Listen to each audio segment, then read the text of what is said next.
Hello students, हम आज आपको बताने चल रहे हैं कि साइन कॉस टेन या हम कह सकते हैं सरल भाषा में एक ट्रिग्नोमेट्री टेबल हम कैसे तैयार करते हैं बिना रटे। जैसे साइन की वैल्यू उनको रटना, बहुत से स्टूडेंट्स हैं जिनको रटना पड़ता है और वो एग्जाम उनके लिए बहुत ही डिफिकल्ट पड़ जाता है। जैसे साइन 0 डिग्री, आप 0 डिग्री की वैल्यू फाइंड कर लिए, चलिए ठीक है, याद कर लो, लेकिन आगे चलते चलते चलते हम भूल जाते हैं। साइन की वैल्यू अगर हम याद कर लिए बहुत होता है, कॉस तक याद कर लेते, लेकिन टेन तक जाते जाते हम चीज़ों को भूल जाते हैं।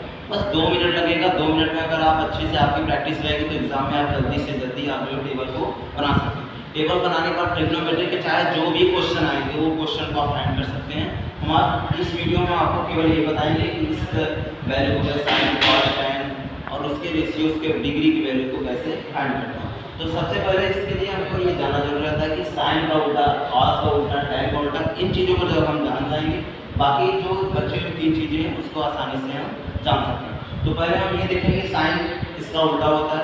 यस, अगर आप पहले जाने रहेंगे तो इसके बाद तीनों स्टेप हम आराम से जान सकते हैं। जैसे पहले आप जान लीजिए कि साइन, जो साइन थीटा होता है वो जो है 1/cos थीटा के इक्वल होता है, या हम इसको सरल भाषा में कह सकते हैं कि cos थीटा इक्वल टू 1/में साइन थीटा। अगर हम साइन थीटा की वैल्यू हमको पता रहेगा तो हम cos थीटा हमको निकालना है तो 1/sin थीटा के उसको अपान में कर देंगे, आराम से फाइंड होगा। उसी प्रकार हम ये देखते हैं कि cos थीटा किसके इक्वल होता है। cos थीटा हम जानते हैं 1/sec थीटा के इक्वल होता है। 1/sec थीटा के इक्वल cos थीटा होता है। अगर हम कह सकते हैं कि sec थीटा किसके इक्वल होगा तो 1/cos थीटा। जैसे ये डिवाइड इधर जाएगा तो मल्टीप्लाई, ये मल्टीप्लाई में इधर आएगा तो डिवाइड हो जाएगा। सेम इसी तरह हम कह सकते हैं tan थीटा किसके इक्वल होगा, tan थीटा होगा 1/cot थीटा। tan थीटा जो है 1/cot थीटा के इक्वल हो गया। cot थीटा किसके इक्वल होगा, is equal to 1/tan theta. ठीक है, आप इन रेशियोज को जानते रहेंगे, इस वैल्यू को जानते रहेंगे तो आराम से आप फाइंड कर सकते हैं। इसके बाद हम ये देखेंगे इस साइन 0 डिग्री वैल्यू क्या है। उसके लिए हम पहले ऊपर ये लिख देते हैं 0 1 2 3 4। उसके बाद हम सभी के नीचे क्या लगाते हैं 4, डिवाइड में 4, डिवाइड में 4 और डिवाइड में 4, इधर भी डिवाइड में 4। उसके बाद हम सब पर क्या लगाते हैं अंडर रूट, यहाँ पर भी अंडर रूट, यहाँ पर भी अंडर रूट, यहाँ पर भी अंडर रूट। हम ये देखते हैं कि अगर हम 0 को रूट के बाहर निकालेंगे, 0 को रूट के बाहर निकालेंगे वो हमेशा क्या आएगा, 0 में ही आएगा। या रूट 0 करिए या 0 ही कर दीजिए। इस रूट 4 को जैसे 1/4 है, रूट में 1/4 है तो हम ये कर सकते हैं 1/2 कर सकते हैं, क्योंकि रूट 4 बाहर हो जाएगा। तो हम उसी प्रकार हम ये कर सकते हैं कि 0 हुआ और एक 2 हुआ, 0 की किसी भी संख्या का हम डिवाइड जब करते हैं हमेशा क्या आता है, 0 ही आता है। तो हम ये कर सकते हैं साइन 0 की वैल्यू क्या हो गया, 0। ऐसे उसी प्रकार हम 30 डिग्री वैल्यू पर आते हैं। 30 डिग्री वैल्यू पर आने के लिए हम क्या करेंगे कि साइन 30 डिग्री वैल्यू क्या होगा, साइन 30 डिग्री वैल्यू से इसको हम साइन 30 डिग्री वैल्यू फाइंड करने के लिए हम क्या करेंगे कि √1/में √4 अगर नहीं कर सकते हैं इसको टोटली कर सकते हैं 1/में ये है, तो अगर अलग अलग कर सकते हैं √1/में √4 तो √1 को हम क्या लिख सकते हैं 1/√4 की वैल्यू अगर बाहर करेंगे तो आएगा। इसमें बहुत एग्जैक्ट आपको वैल्यू या कैलकुलेशन बहुत अच्छा नहीं देखना है, बस ये थोड़ा बहुत क्या है जैसे √1 की वैल्यू डेसिमल में है, डेसिमल में फ्रैक्शन तो इसको ये लिख सकते हैं। इसी प्रकार जैसे √2 है तो √2 किसी से बाहर नहीं होगा, √2 किसी से बाहर नहीं होगा। उसी प्रकार जो है √2/4 को क्या लिख सकते हैं, इस प्रकार हम लिख सकते हैं √2/4 को क्या लिख सकते हैं, कैलकुलेशन करने के यहाँ जगह नहीं, यहाँ कर देते हैं √2/4। ये कर सकते हैं 2 1 2 2 2 या 4 ये लिख सकते हैं ना 1। ये क्या हो गया रूट में 1/में क्या हो गया 2। इसी प्रकार ये क्या हो गया 1 बाहर हो जाएगा। अब √2 बाहर नहीं निकलेगा, ऐसे यहाँ निकल गया था √4 क्या हो गया था 2 हो गया था बाहर, यहाँ ये नहीं निकलेगा, यहाँ क्या हो गया √2 में ही रहेगा। उसी प्रकार हम इसमें आते हैं √3 को तो हम बाहर नहीं निकाल सकते, लेकिन √4 को हम बाहर निकाल सकते हैं, 2 में आएगा। इसी प्रकार हम क्या कर लेंगे √3/में 2। इसमें क्या करेंगे 4 1 जा 4 4 1 जा 4 1/1 मतलब क्या कर सकते हैं इसको 1 लिख सकते हैं मतलब sin 90 डिग्री वैल्यू।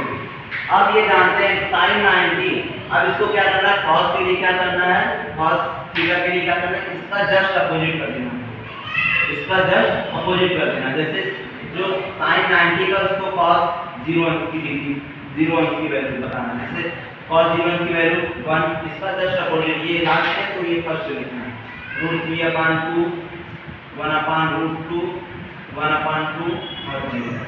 ठीक है, अब हमको ये जानना है कि sin अपॉन cos, tan की वैल्यू हमको फाइंड करना है। tan की वैल्यू ये होता है tan theta equal to sin theta upon में cos theta, sin theta upon में cos थीटा मतलब sin theta upon cos theta मतलब 0/1 0/1 मींस क्या होता है 0 0/1 मींस 0 हो गया। ऐसे ही ये 1/2/3/2 तो 2 से 2 कैंसिल बचेगा क्या 1/√3 1/√3। ऐसे 1/√2 ये 1/√2 √2 कर गया बचेगा क्या मतलब tan 45 डिग्री की वैल्यू क्या हो गया 1। उसी प्रकार √3/2 1/2 ठीक है। उसी प्रकार क्या है √3/2 और 1/2 तो ये 2 से 2 कैंसिल हो जाएगा बचेगा क्या √3/1 √3 ये 1/0 0 से किसी भी नंबर में हम डिवाइड करते हैं हमेशा क्या आता है नॉट डिफाइंड या उसको इनफाइनाइट कर सकते हैं। इनफाइनाइट का सिंबल लगा देते हैं ऐसे, ठीक है। उसी प्रकार हम ये करते हैं cosec थीटा को निकालना cosec थीटा।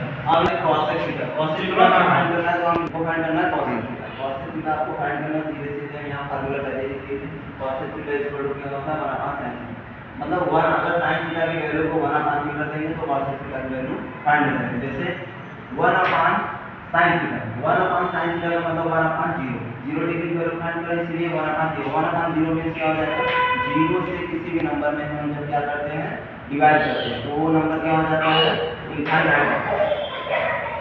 ठीक है, उसी प्रकार इसको 1/1 में रखते हैं। जैसे 1/1/1/2 ये 2 कहां जाता है ऊपर जाता है।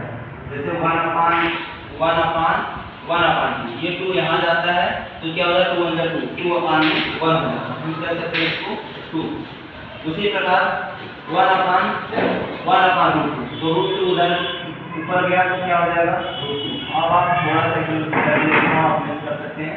जैसे √3/2 1/√3/2 तो 2 ऊपर गया ये जस्ट अपोजिट का उल्टा हो जाएगा क्योंकि cos थीटा sin थीटा का उल्टा होगा।